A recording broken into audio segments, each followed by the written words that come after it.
Thank you for joining me on the Fire Rescue Wellness Podcast. I'm your host, AZ. I find the research and resources and then provide the fire service with the so what, now what, to ensure the health and well-being of every member of our profession. Together, let's thrive. Hey, it's AZ with the Fire Rescue Wellness Podcast, and if you are listening to this episode on the day it drops, you still have time to get registered for both the live and virtual versions of the Women's Human Performance Summit on May 9th in Oklahoma City. I will drop it in the show notes, the registration information. Today, I welcomed back my friend, Tyler Barrett, for her second appearance, and we talked a lot about her ultra marathon training and her subsequent injury and the rehab to get her back to fighting fires. Give it a listen, give us a rating and a review, and have a kick-ass day. Crazy town, girl. Why is this not counting down? Usually it counts down. Mine just counted down. I got a countdown. Yeah. Oh my God, it's like my first podcast episode. What are you drinking, my friend? Celsius. You know, I've never had a Celsius, not because like I'm better than or anything, but I'm a hardcore addict of energy drinks. I can't have any. Yeah. Well, so I know there's like that big back and forth on, the ingredients and all that stuff, but a Celsius is like the only thing I can drink that doesn't make me feel bad. Like it's like little fruity flavor. I don't really drink soda, so the carbonation is like just right. It's kind of like a seltzer. But like Monsters, any other energy drink, I cannot. Like it just makes me feel really bad. So Celsius it is. Celsius. Did I just hear a dog shake? I have two. They will not. I haven't been home in like pretty much all week. So hold on one second. So this one, Riley. Hi, baby. Say hi. Yeah, we talked about you on the last episode. I love you. Yeah. And then here's Stone. This one doesn't leave my side. Say hey, Stone. Hi, baby. Say hey. Okay, so now we've been chatting aimlessly and we haven't introduced you to the listeners. Listeners, welcome back to the Fire Rescue Wellness Podcast. I'm with my girl, Tyler, again. Tyler, say hey ho. Hey ho. Thanks for having me back. Of course. We are getting dangerously close to Camp Ignite, are we not? Yes, we actually are opening our applications on April 30th, and then Camp Ignite will be 3.5 days at the end of July. So we're getting very close. Oh, so still time to be invited for Mama's Italian food. Yes, the chicken parm, the eggplant parm, all of it. Okay. I was starting to get nervous, like, oh no, I'm not going to get invited to eat. There's still time. Always time. Okay, good. Yep. Catch me up. We're going to talk about a specific injury that you had. We'll get to that, but catch me up. What's been going on in your life since? I feel like, when did we talk? Like August? I think it was back in the maybe late summer, early fall, because I was currently at the time that we talked last, I was teaching recruit school. Yes. So since then, our recruits have made it to the floor. They're actually off probation now. So they're all, assigned to an engine or a truck company. Savannah Fire has been extremely busy. And so they've gotten to apply all their skills that they learned in recruit school. But I got out of training and I was reassigned to an engine company. If you remember, I told you I was on a heavy rescue for about 4 years. And then when I left training, I got reassigned to Engine 3, which is our boat crew. So we handle our marine units. Yep. And I'm actually assigned at the station downtown, which is also our headquarters. So it is one of those stations where I know it's one of your favorite topics, but we do not get any sleep ever. It's a really central location for downtown Savannah. We stay very busy with some medical calls, obviously fires, alarms, things like that. But I went back on the floor back in September, and September, October, November, December, learning my new role as an engineer because I had gotten promoted last March, and excuse me, March of 2024. And so learning that role, making sure I understand, my responsibilities, the district, everything about the engine, all just all that, right? All the things.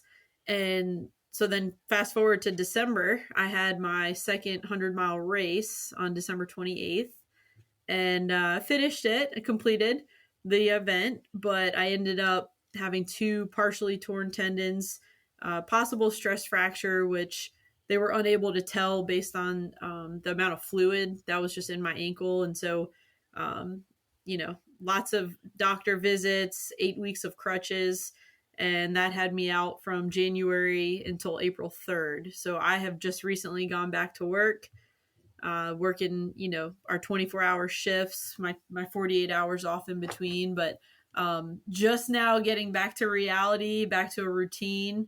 And yeah, so that's a little recap since the last time we talked. That is a lot. And I have, as always, questions. First, I want to talk about your, because Oklahoma City also considers their engineer a promotion. That is, for me, something that's unfamiliar. It was kind of a seniority thing. You've had enough seniority, you got to drive, not all the time. But tell me about the testing process. So we have, so I'll give you kind of the structure, right? So you have your advanced firefighter position. So that's typically your backseat firefighter. Sometimes they could move up as a relief driver. So if we need somebody to drive the engine or the truck or anything, they can slide up in that position. But the next position up above advanced firefighter is engineer. So our fire engineer, I think it's similar to some departments that have lieutenants. So my primary role is I am driving the engine that I'm assigned to, engine 3. I am the driver of that engine. Now, if my captain, which would be the next rank above engineer, if he for some reason's on vacation or just not there for that day, I do have the capabilities of sliding over, and then I would be acting as captain, but I'm still an engineer, just acting as in his position for the day. So the engineer position, primarily you're driving, but you also have that opportunity to slide over and act as the company officer for the day or for the shift. So I've had my fair share, couple shifts. It was funny. I think maybe my first 3 or 4 shifts, when I was back on the floor in the company, I was riding in charge. And so, it's a whole new dynamic. Obviously you're prepared for it, going through the process and knowing what role you're wanting to go in. But you definitely switch gears a little bit because, you're not only responsible for the apparatus, you're responsible for 3 other humans.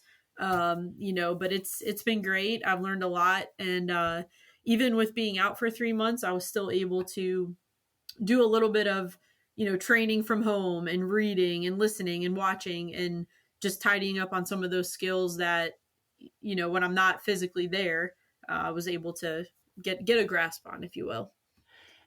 And tell me about the testing process. Is it a written Sure. test? Is it a hands-on? Tell me everything about that.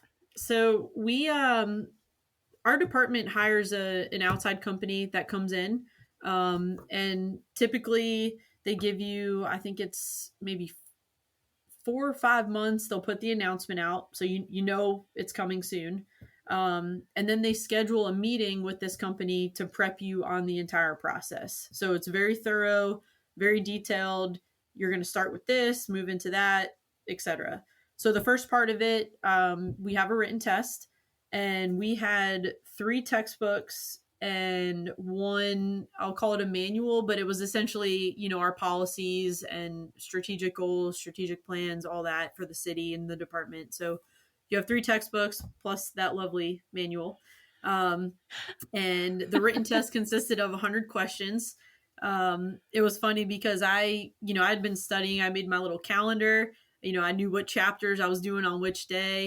It was a lot of material, a lot of reading, and some of it was kind of dry, but set my schedule up, went through all the chapters, went through the books multiple times, and took the written test. And when I left that day after the written test, it was one of those where you just didn't know.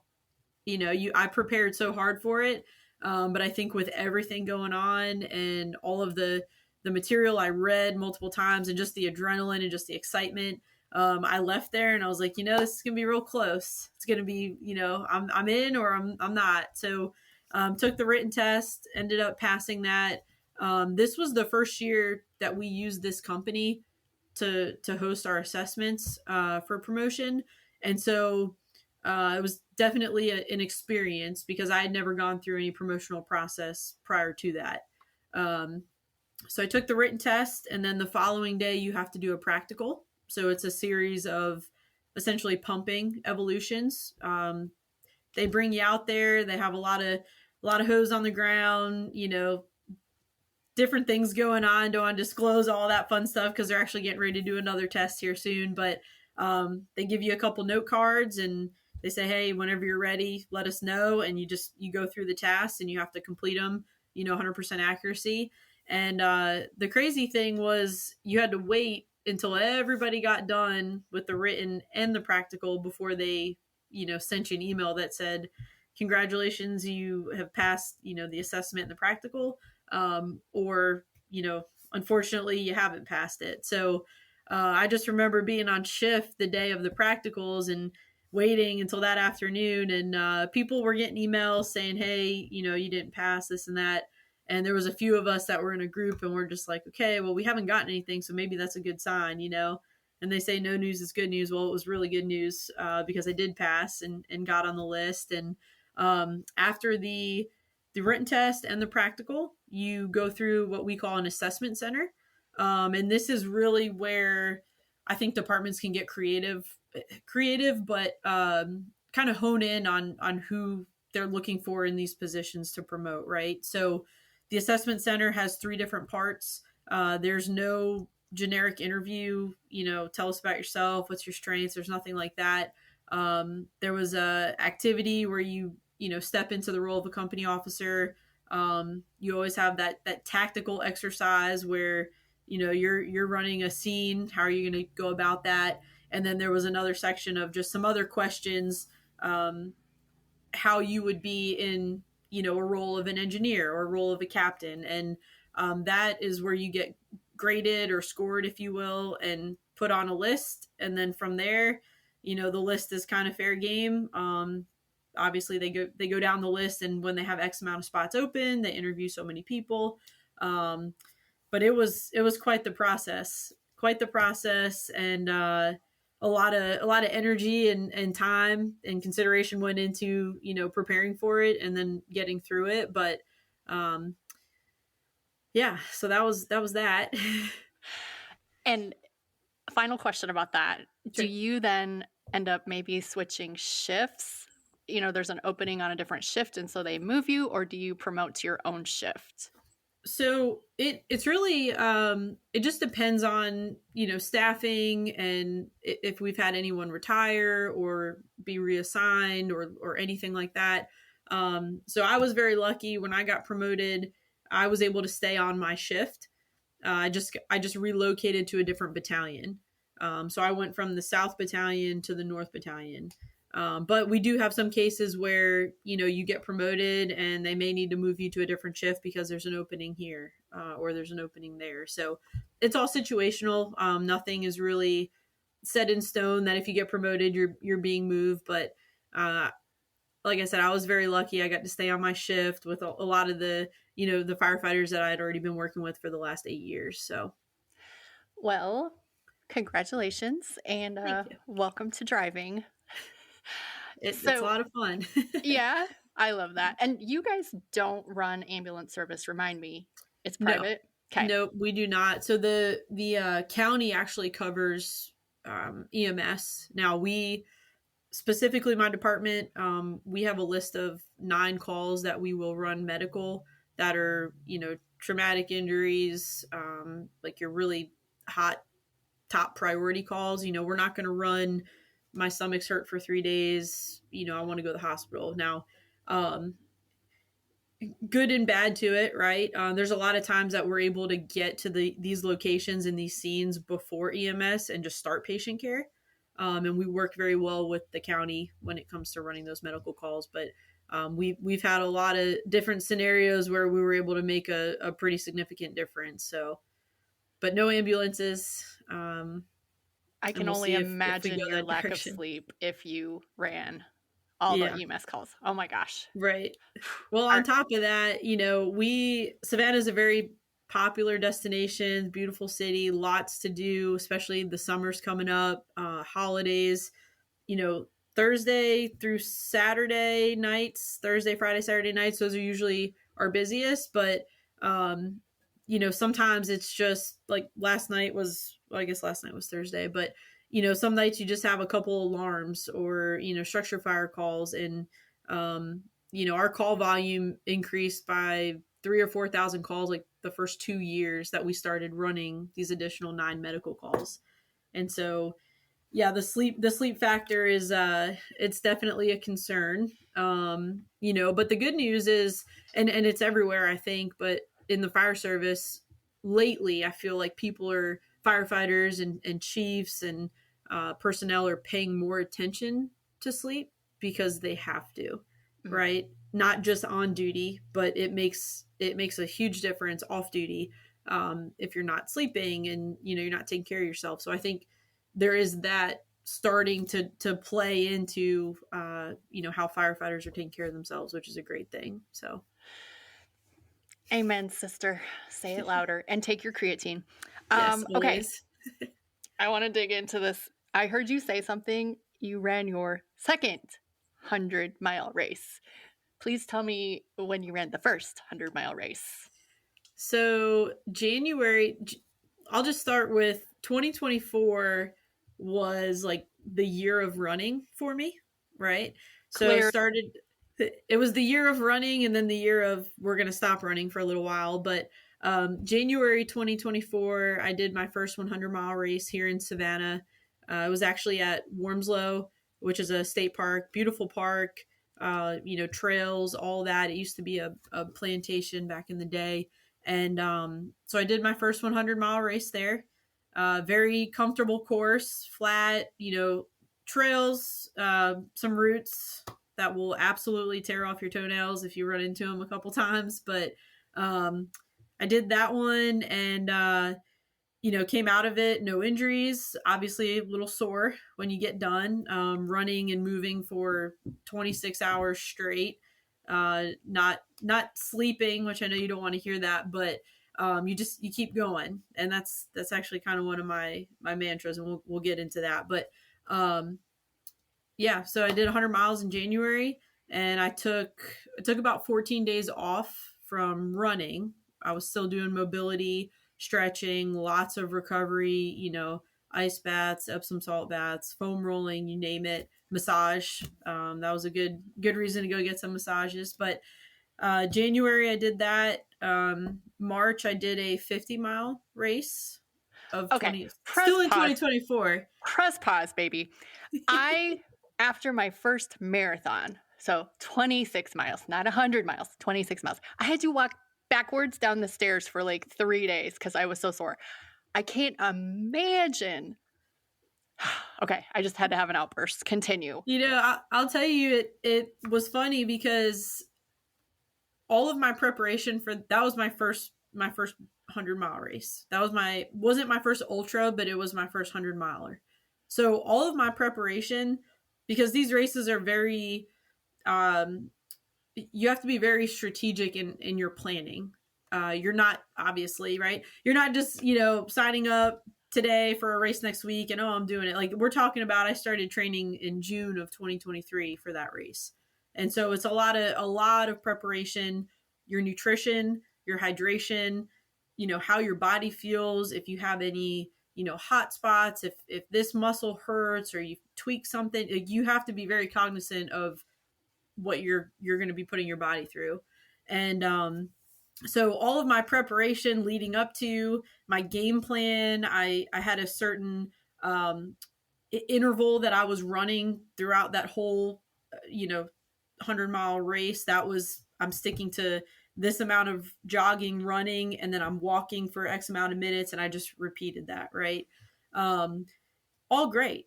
it was great. I was right on par. I ended up finishing, and that was a 26 hours and 10 minutes. So my goal was around 26, 27, and I was able to accomplish that, um, despite an obstacle that I will share with you in a second. But I never really processed how my body would feel after. And I think it's funny, but thinking about it, how I think about my job as a firefighter, my career in the fire service, we get a structure fire, we have a dive call or an extrication or anything that requires us to amp up real quick and go to work. You're not thinking about after. You think about, okay, I need to take care of myself, all that, but you don't think about how your body's going to feel after. We just had our swim test yesterday, being on the dive team, and I've been in the pool. I've been getting back into training, and we'll talk about that as well. But I did a workout the other day that had a lot of squats, and my quads were still pretty sore. And so when I got out of the pool yesterday, I was like, man, my legs are really heavy right now, and I just wasn't thinking about it. I was excited to be in the pool. We're on shift. We're all just hanging out. You get your time's done, and we're on to the next. But for that 100-mile race, I never thought about how my body would feel after. And so when I got done, immediately, I found a little bit of energy to kind of sprint through the finish line there towards the end, which, when it feels like you're moving really, really fast, but it's like slow motion, that's exactly what it looked like. And it's a pretty awesome video, but made it through there, and everything just like very slowly started to lock up. It was also low 30s. I think it was 31 or 32 degrees. It was very cold for being in Savannah, especially. And so my body just kind of locked up. Well, the next 2 or 3 days, it felt like I had a very heavy, squat or deadlift day with bench press, shoulder press, everything. It felt like I had just went crazy in the weight room, and, you just can't move for a little bit. But you slowly have to incorporate that mobility and some flexibility training, stretching, if you will, because you want to keep things moving, right? And so that race really taught me a lot moving forward, because I realized I had to figure out what I was going to do post race, not just get there and get through it, but the afterwards, right?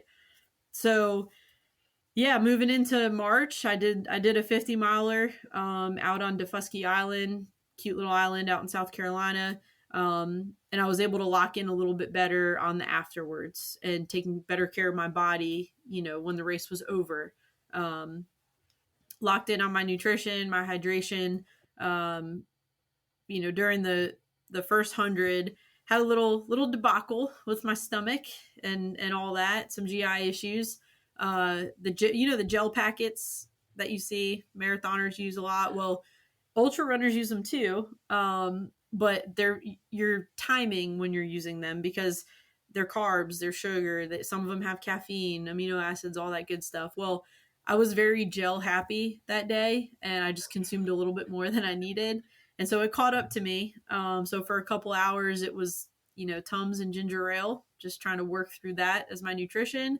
And then I had to get right back to consuming food, which is also one of the best parts of ultra running, is you can eat whatever you want, as long as your body will tolerate it. But yeah, I had that 50 miler in March, and, the rest of the summer it was, 5Ks, 10Ks. I had let's see. Yeah, I think most of the summer was just kind of lower distance. I mean, I was still running long distance and training. But the fall came, and I had 5 weekends, which I shared this with you. I know you're going to start shaking your head here. I had 5 weekends back to back with races. 2 of those were marathons, which I PR'd both. I know you're shaking your head. And it's funny talking about it. I've had a lot of time to process what I did right, what I did wrong, what needs to be, done differently. And I think the biggest thing that came out of it was, like, my body felt good. I had locked in on taking care of recovering. What can I control? I'm going to control it. The problem was that, like, deep down in my bones and physiologically, my body was not 100% recovered, and I didn't feel that. And so I didn't pay as much attention to it as I needed. And I think essentially that contributed to some overtraining, underlying overtraining that I did not know or feel. And come December, with Charleston 100, it absolutely caught up to me. Reminder for the listeners, Tyler's not only a really good athlete, but she's a strength and conditioning coach. So even with her background, she wasn't picking up on these signs. So December 8th, I think you said, was your race. I don't think I ever actually asked you what happened. I just knew that you got broken. Tell me what happened. Yeah. So the race was December 28th. So it was, 28th. Okay. right at the end of the month. Now I took some time about mid-November until Charleston, the end of December, and started tapering probably about 2.5 weeks out. And so for a runner, it's very similar to like a deload week if you're on a strength program or anything. You just start to slowly decrease your mileage, the intensity, and you're wanting your body to regroup in those 2.5 weeks. Marathon runners, depending on what you're training for, the timeline is a little bit different. But for an ultra runner, you want to have a little bit more time, let your body rest up. You've already done your training. You're at the point now where you're good to go or you're not. And that taper, that phase is what kind of moves you into race prep, getting closer to the event. And so when I got done with those races in November, that was my plan, start recovering, start getting ready for Charleston. And like I said, went out there for Charleston. The first 5.5 hours, I mean, it was great. I was moving well. Everything felt good. Hydration, nutrition, you keep track of everything you're consuming. I had an amazing crew who was there supporting me, just like my crew at the station. If we're on a fire call or if we're training or doing anything, you're always looking out for your people. And that's what my crew was there for. Right. So, how I know that this injury was very much due to a little bit of overtraining. There was not one incident that happened and I thought, okay, I'm hurt. So at mile 30, which was probably about 6 hours in, I felt like my left foot, it felt like my shoe had been tied too tight. So I retied my shoe, kept moving, looked down, and I'm like, that's weird. Like I just tied it and it feels like my shoe is really tight on my ankle. Tied it again. We do things like 3 or 4 times before we process, like, okay, maybe it's not the shoe or the tying. Maybe it's the ankle. Maybe. And so, did that a few times. I kept moving. And when I got back to my crew, I kind of mentioned a great friend of mine, Mike. He was like my crew chief for both of the races that I've done, and just kind of let him know, hey, like, kind of weird. I'm not really sure what's going on. So we ended up changing my shoes, kept going, and it wasn't until about mile 70 when I was like, okay, I think something is going on. It's definitely bothering me, but it wasn't something that was going to take me out just yet. So the route, also, I'll throw this out there, which probably did not add to, or actually it probably did add to all of the things that just kept going downhill, not literally, but we started in Mount Pleasant, South Carolina, and ran 50 miles to Charleston. So we ran over the Arthur Ravenel Bridge, which is about 3 miles, very long bridge to run over. And so we ran over that, ran through downtown Charleston, cobblestone, sidewalks, roads. You go to the Greenway, which is a 16-mile, so 8 miles down, 8 miles back, and that's actually the halfway point. And you're on a walking trail.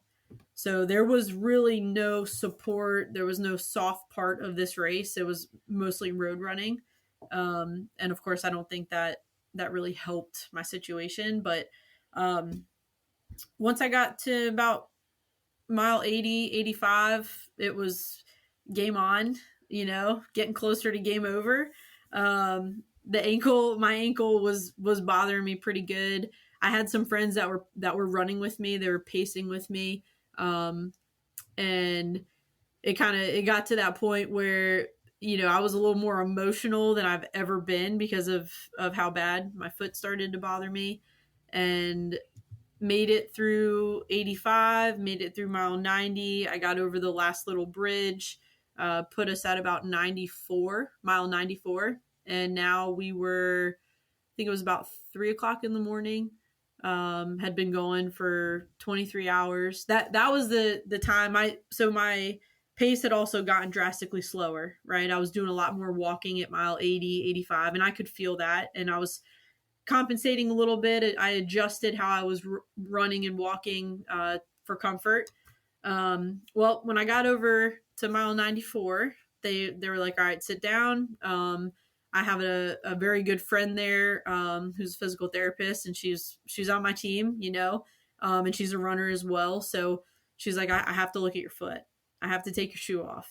And they went ahead and took my shoe off. I don't know that I've ever screamed like that before. We got the shoe off, definitely swollen, but there's no bones sticking out or anything like that. So that was a positive, right? Well, she ended up taping it for me, and the rest of the crew was like, listen, like, you got to sit down for a few minutes. I think I ended up dozing off for 15 or so minutes in a chair. I woke up and they said, it's not a big deal if you stop. Like, it's okay if you stop. At that point, 23, 24 hours in, and I'm 6 miles from finishing my second 100-mile race.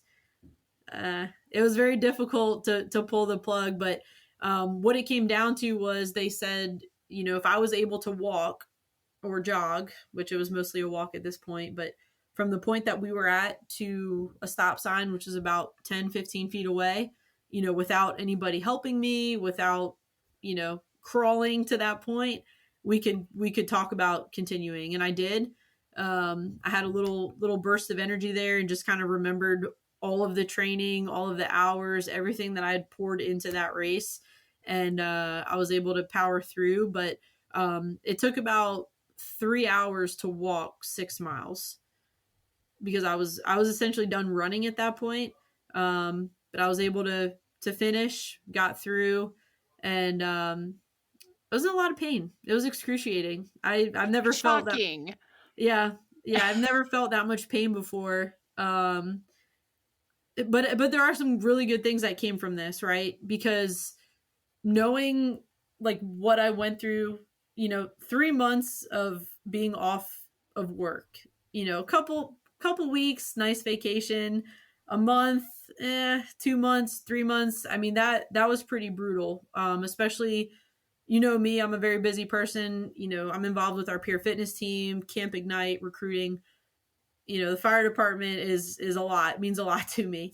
So it was very difficult being off for that long. But if I were to go back knowing what I know now, and I were in that situation where, mile 30, mile 40, I started to feel something like that. I'm saying this on air, so I have witnesses, but I would absolutely pull the plug on that race. Because one, as we both know, especially from, just the fire service, but also being strength and conditioning coaches and understanding the significance and how crucial your health and wellness is, it's just not worth tearing up your body like that. Do I regret finishing? No. But I definitely have in my mind now moving forward, because I do have some other races for next year that I plan to do, paying more attention and listening to what my body is saying. And if it's not, if I'm not 100% with what's going on, thinking I need to tie my shoe 5 times, that doesn't make any sense, right? Listen to what your body's telling you and go from there. So, is Bill part of your team? He is. What did Bill say? Did he try to talk you out of it? Yeah, he was not very thrilled, especially when they took my shoe off and I was screaming a little bit. It's funny because he goes through all of this with me, right? extremely supportive, but also protective. So seeing and knowing everything I did to get to that point, training wise, the time, the effort, the energy, everything that I put into prepare for that, and then getting to that point, he told me, he said, if you need to stop, you need to stop. It's not the end of the world. You know, you're a great runner, you're a great athlete, like reminding me like it's okay.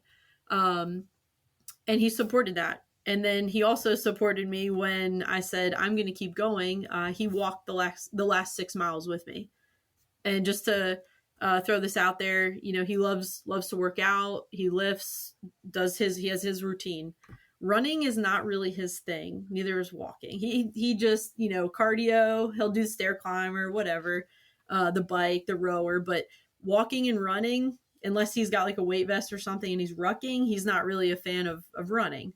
And so, I didn't tell him he was going to do a 10K that day, but he essentially did a 10K walking in with me. So I think he wanted me to stop, especially like I said, when that shoe came off, but he was right there with me. So listeners, just a reminder, Bill is Tyler's husband, also firefighter. My question is, how the hell did you get that shoe back on? So it hurt almost as bad going back on as it did coming off. I'm sure. Yeah. The biggest thing was we loosened up the shoelaces very comfortably. So it was more like, let's just put this shoe around your foot, and it wasn't tied very tight to finish the race, but we put it back on. And just talking about injuries and again, like how important it is to listen to your body and take care of it. So when that happened, I had already had been externally rotating my foot and my left leg as a whole to walk, because it was very painful to walk forward with that plantar flexion and extension. So my leg was rotated. Well, that caused a little bit of issues with my left knee, which blew up like a balloon. And so had a few other things that came. And then of course, my hip, it's everything runs down that beautiful chain, from your foot to your knee to your hip. And so there was some other injuries too that came with it, not as significant, but definitely as a result of, so lesson learned for sure. I want to repeat this just to make sure the people didn't hear it the first 2 times. Listen and pay attention to your body. It's talking to you. And I think so many times we don't pay attention. Like, we as a collective humanity, we don't pay attention. Yeah, no, you're absolutely right. And, the sad part too is even just, firefighters that we work with, and I'm sure you've seen this too, but, they have a tweak or a pull or whatever it is in training on a call, and they don't deal with it because they're nervous. Oh, well, I'm going to have to go home, or I'm going to have to go to the doctor, this, that. Well, that's the bare minimum. You need to go do that. You need to deal with it, because 5 years later or 10 years later, or when you're getting ready to retire, and the first thing you're doing is figuring out how you're going to go get surgery on both your knees or your back, it's not cool, and it definitely doesn't feel good. But listening to your body, when it tells you, hey, this is a red flag, or this is a hot spot, or something's going on, that's very important. But also preaching the prep work going into it, right? So I am very big. I keep saying mobility, stretching, things like that, but even strength training, ultra runners, everybody needs strength training. I'm not just athletes. I think everybody will benefit from that. I know they will. I think we both know that. But doing the things before you get to that event or that call, or whatever that age, doing the things in advance to prepare your body and make sure you have the tools to get through whatever the situation is, that's extremely important as well. I think another message to send home, I mean, Tyler is very, very, very fit. And part of her fitness endeavor made her very, very, very broken. But that said, this injury in a normal human, a normal non-fit human, probably would have taken them out for 6, 8 months minimum. And you're back at work for 5 months later. So, yeah, it's a testament to taking care of yourself for sure. Absolutely. Yep. My, I also had a really good doctor that I was going to. Give Dr. Greer a shout out because he, every time I'd go in every 2 weeks, he'd do a little, poking and prodding. We're going to do this assessment, see what your mobility looks like, how your strength is. And going in there on the last visit, I had the MRI, I had the crutches, I had the brace, all that. And he's like, all right, we're going to see what's going on here. And he's moving it around. Now, with that also being said, I had done PT 2, 3, 4 times a day, icing multiple times a day, elevating almost all day. I don't watch a ton of TV. Went through Netflix in a couple weeks, and again, there was times where it was good. It was good for me mentally and physically. I think my body needed it. It needed the rest. But also, it's not very fun when you go from just being very busy and active to you're not supposed to be doing anything but, sitting on the couch. But I stuck to the plan, whatever he told me to do every time I went in for visits and checkups and stuff, making sure I stayed on the PT, and certain supplements have really helped. I'm faithful with my creatine, take my creatine every day, but adding collagen and more protein to my diet, some vitamin C, different things like that. I think it was a combination, and it all came together in the right way, but really just being consistent and disciplined, it goes a really long way when you're injured, especially. I'm going to pop into the show notes. My friend Abby Smith Ryan wrote a really good article on post injury nutrition. So I'm going to put that in the show notes. And I should have asked you this like a long time ago. This was a completely non surgical rehab, right? It was correct. It was yep. Not casted, but what's the word? Yeah, it was just a Velcro brace with, some, like, there was actually a lot of Velcro on it. But initially he wasn't sure. I had the MRI mid-January, and they wanted to see how I would do. I just wanted the quickest, whatever gets me back to work, back to moving, back to running, back to lifting. I wanted that. And of course, it took a lot of patience getting through all that. But luckily, like I said, I had 2 partially torn tendons and possible stress fracture. Recovery was going to be the same. I think it could have ended up being a lot longer if I didn't do what they prescribed. If I didn't do the PT, if I wasn't resting.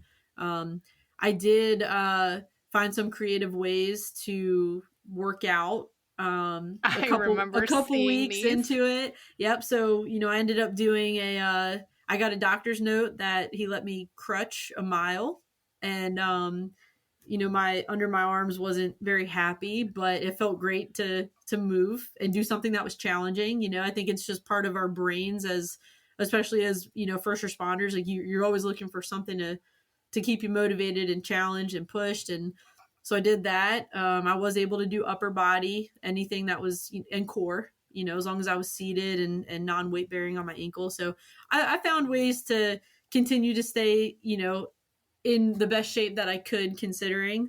But again, it was a very long, 3.5 months of a lot of nothing, really. But we got through it. That you did. Are you back to running? So I am currently on a protocol where I'm doing about 3 to 4 sessions a week, but it varies with the time that I'm allowed to run and I'm walking, right? So I'll just call it a jog walk interval, 3 to 4 sessions a week. And I'm also doing some plyometrics, trying to get that back in there. If my foot or my ankle or anything is starting to bother me, I take it back a session, and I'm following the guidelines of what's prescribed. So in about 2 weeks, I should be able to do a 20-minute jog with no pain. But girl, I can't do a 20-minute jog with no pain. Hey, I'm sure you're familiar with this, but the Altergy, anyone in Savannah have an Altergy? I don't think so. So you put on these little weird looking shorts and then you zip yourself into this. It's basically an inflatable pod. Is And it then, a zero gravity treadmill? yes, they can go Okay. everywhere from like 2% of your body weight up to 100%. Yep. Amazing. So now that you say, I haven't heard it called that, but I've heard it called a zero gravity treadmill. We have, I think, 3 or 4 locations that have that machine, if you will. And actually, my doctor, I was cleared to do that, probably February, I think it was. And it was a process, slowly starting to add things, the one crutch after lunch, the one crutch after dinner. I would just eat dinner at like 8 o'clock in the morning. So I'm on one crutch for the day, I'm just kidding, kind of. But that was an option. And then swimming, biking, that all slowly got it added into getting back to it. But I never had the opportunity to use it. I do have some friends that have used them before. And I mean, it seems like it's a great, a great option, especially when you need to reduce that weight bearing and all that. So I don't really love to run, but I enjoyed the heck out of using it after my hip labrum repair. Just saying. Okay, I have one more topic for you. Well, first we should probably, any final sage advice for the listeners regarding listening to your body? I think I said it a few times, right? Yeah, I think so too. Just listen to your body, take care of yourself before you get to that point where, okay, now you need to take care of yourself. It goes for any profession, any athlete, general population. It doesn't matter. Just take care of your body because, at the end of the day, that's really all you got is your health. If you don't have that, then there's going to be some problems. But, don't also, with that being said, don't let an injury or anything, a setback, take you out of or take you away from what you love. You just have to modify what you're doing and make sure you get back to, being healthy and being able to do it in a healthy manner. I love all of that. And I have one more on-air question for you because we have to get to the tea off air. Savannah Bananas. Dude, I have put my name in for frickin' waitlist tickets 2 years in a row. I'm not getting tickets. How do I get Savannah Banana tickets? So it's funny. I put myself in for the lottery as well. Yeah. Did you get the email that was supposed to go to about 4,000 people and they sent it to like 40,000 people? Yeah.